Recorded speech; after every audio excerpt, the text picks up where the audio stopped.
Assalamu alaikum. Welcome. Lisaan-ul-Qur'an, Easier Than English, Lesson 8. The key learning outcome of this lesson is to complete our discussion on the huruf-of-Jarr. We did 5 of them in the previous lesson. Ba, ta, kaf, lam, wa. In this lesson, inshallah, we're going to complete with min, fi, an, ala, hatta, ila. That will give us the 11 huruf-of-Jarr that are used in the Quran almost 13,000 times. Before we go and look at them in detail, inshallah, we're going to take a little bit of a detour and we're going to start by looking at how the attached pronouns are joined onto words. And that can be an ism, fail or harf, how they join, what changes happens to them when they join. So as you've already noted when we said lahu for him, but with be, instead of saying bihu, we said bihi, in him or with him. So you can see there's some changes going on in the attached pronouns, why they change. So these are the basic rules I'm going to share with you before we start. This will help you, inshallah, when it comes to the study of Arabic right throughout, because the attached pronouns are, of course, attached to huruf-of-Jarr, but they also attach to other huruf as well. And they also attach to isms, which we'll see, inshallah, in coming lessons. And they're also attached to verbs, fi'l. So you can see a wide use, and they're used in the Quran thousands and thousands of times. So we need to master them. And this is why we'll begin by looking at that first, inshallah, and then we will go and look at the remaining huruf-of-Jarr. One of the biggest challenges we face in learning a new language, be it Arabic to understand Quran or any other, is that we learn lots of words. But the real problem with it is as soon as the class is over, or you see it on the screen or read it in a book, within an hour, so you've completely forgotten the meaning of the word. So how do you retain vocabulary permanently in your knowledge base? Well, the technique is relatively simple, but very, very effective. I've used it right throughout my studies. If there's a new word that comes along that you have not learned before, and I'm going to use these simple ones as examples. So we have here ba, ta, kaf, lam, wa. Let's say you wanted to permanently remember what they were and how to use them in the Arabic language, their basic meaning, etc.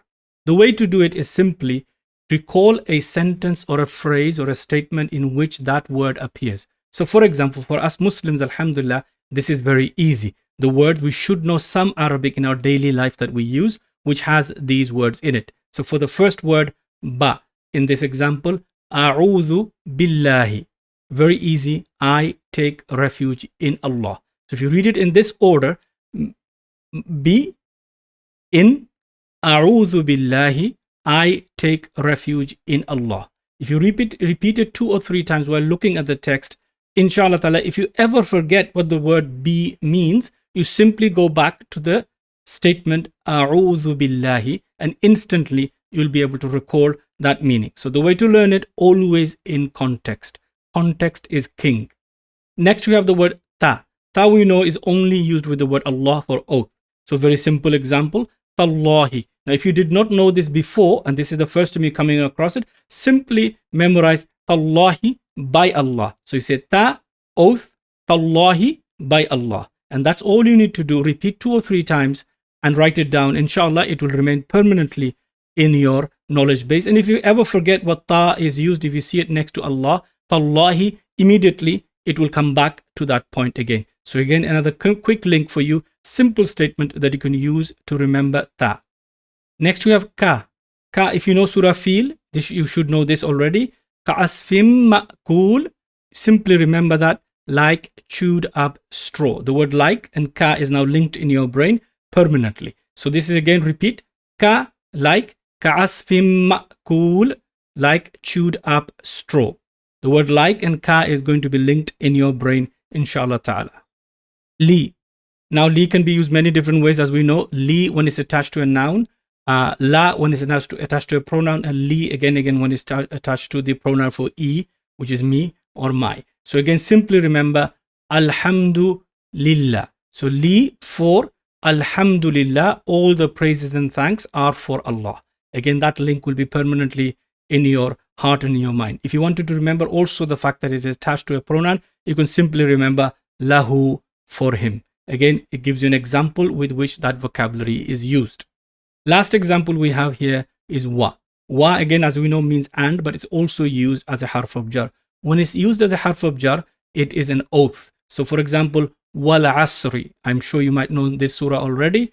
By the fleeting time. Again, this will help you remember that the fact that wa is an oath, and also that is basic meaning, you will translate it as an oath. So for example, by the fleeting time, not and. And this again, you will remove the confusion from your mind, inshallah. Wal asri, by the fleeting time. So this method is very effective in vocabulary. Alhamdulillah, because we are learning Quranic Arabic, we do not really have to worry about examples. There will always be some example from the Quran, particularly for the most common vocabulary. You'll always find it in some Arabic that you recite every day. The Arabic of your Salah contains almost 50% of the words of Al-Quran.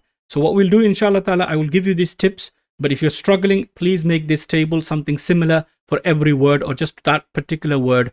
And then you can draw it on a whiteboard and take a picture on your phone or something. And that will help you recall the vocabulary very, very effectively. So please use this technique. Very, very effective. Similar to the TPI, this technique is very, very powerful. Rules for reading and writing the attached pronouns. We know the attached pronouns in Arabic can be attached to an ism, to a fi'l, or a harf. Any of these three things it can attach to. There are only three types of words in Arabic, of course. The main things about these attached pronouns is listed below for you, that they're always definite. Pronouns are always definite.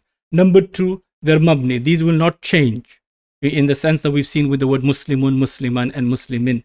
And these particular set are either nasab or jar. And this will help you remove the confusion when you see whom in the normal one and you see whom here. But please note they're always at a suffix of a word, be it an ism, fi'l, or harf. These are the 14 attached pronouns. I've laid them in exactly the same table as we've done with the detached pronouns. And there's a small line at the beginning to indicate to you that these are ones that are actually attached to words. They do not stand on their own. Now, we've already noted that there are some changes undergoing depending on what the word they attach to, or the end, what is at the end of the word that they're attached to. We've seen la, for example, lahu, read with elongation. We've also seen that hu being read as bihi with an elongation. So hu on one occasion, he on the other. We've also seen huma and hum change. For example, hima and him, and hunna, hinna. We've seen some of those examples. And also note, the ya mutakallim also demands a change on the word that it attaches itself to. So I'm going to share with you what are the rules for these changes in the Arabic. You're going to have this right throughout our study, because these pronouns are very, very important in Arabic as they're attached to ism, fi'l, and harf. And every time they join, they will undergo some changes due to the last vowel sign on the previous letter, or some signs be in the previous letter. So please pay attention to this lesson. Normally, you will not find this in the introductory books or even intermediate level. Only at the advanced level is it brought all together, and you just simply expect it to memorize. But I wanted to share this with you because inshallah, it will help you avoid some common errors with pronouns that we can make when we begin studying Arabic. So let's begin by taking a look at the who, which is the attached pronouns for him or his. Now, we've already seen who and he. The first two we've already seen. These two, alhamdulillah, we've had two examples of lahu and bihi. But on occasion, it can also be he without any elongation, or it can be who without elongation. So what are the rules related to that? So the rules are quite simple, inshallah. If the word that they're attaching to ends with a fatha or a dhamma, that is a zabar or a pesh, then you read this as lahu. So you see, lam has a fatha, so it's read as lahu. Then we have the word, example here, rasuluhu. Why? Because the lam has a dhamma. So please note, whether it is an ism, fail, or harf, it doesn't matter. But if the word ends with a fatha or a dhamma, you'll read it with an elongated sound. So lahu is your example. On the other hand, if the word ends with a kasra, meaning the word before is joining, the word is joining, ends with a kasra, then you'll read this one as an elongated sound, kasra, elongated sound. So it'll be read as bihi. So lahu, bihi. Please note that rule. So if it has a kasra before it, it will be read with elongated sound. Of course, in normal standard Arabic, as I mentioned to you when I showed you the Quranic examples, this is not that important. But in Quran reading, this is very, very important. And you'll see the markings in the Quran, the two that I shared with you on lesson 7, quite commonly used. If on the other hand, the word ends with ya sukun, ya with sukun on it, ya with sukun, that's the ending of the word. I want to attach the pronoun who to it. What happens to it? It becomes a normal kasra, the standard one that we're used to. So for example, we have, which is, we're going to see this example soon, inshallah, fihi, fihi, no elongation, fihi. And again, it's a standard kasra zer that we are familiar with.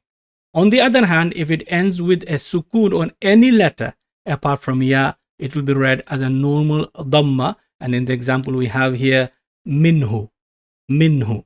So please use this chart. This is going to help you, inshallah ta'ala, right throughout your studies, how to pronounce the pronoun him or his, who, correctly in the Arabic language. So let's go through the examples again one more time.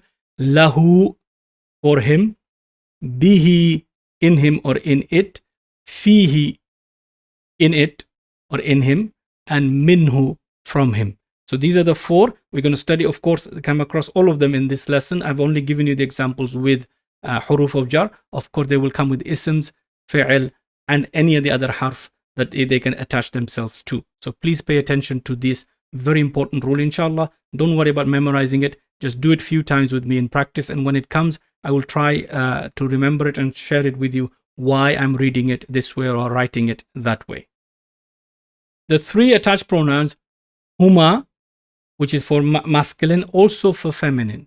And then we have hum and we have hunna. I'm sure you've seen this. And when we attached it to be, we saw in la, there was no problem. We said lahuma, for example, lahuma, okay, lahuma, and we said lahum, lahunna. When we attached it to be, we ended up with bihima, bihima. Then we ended up with bihim, and then we ended up with bihinna. Why did we change it? Well, again, it is to do with a very important rule associated with these attached pronouns. If the word they're attaching to ends with ya sukun or a kasra, only those two, ya sukun or a kasra, then you read them as hima, him, hinna. Otherwise, you will always read them as huma, hum, hunna. Please note this. So let's look at another example. Alayhima, alayhim, and alayhinna. We're going to look at this word later on in this lesson. So again, a very important rule for you to remember.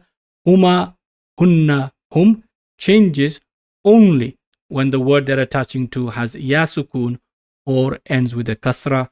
And this is a very important rule for you to note, because you will see these changes and you need to be alert to them, particularly when you're reading Quran. You'll see and you might think it's a different word. Alayhim, okay, you might see, oh, what is this him? Maybe it's not the same word. So please pay attention to these things, inshallah. Through practice, they will become second nature. Lastly, the ya. Now this ya stands for me or my, that kind of meaning generally. And this ya has a special name. It's called ya mutakallim. Ya mutakallim. Ya of the first person. That's what it means, the one who's speaking.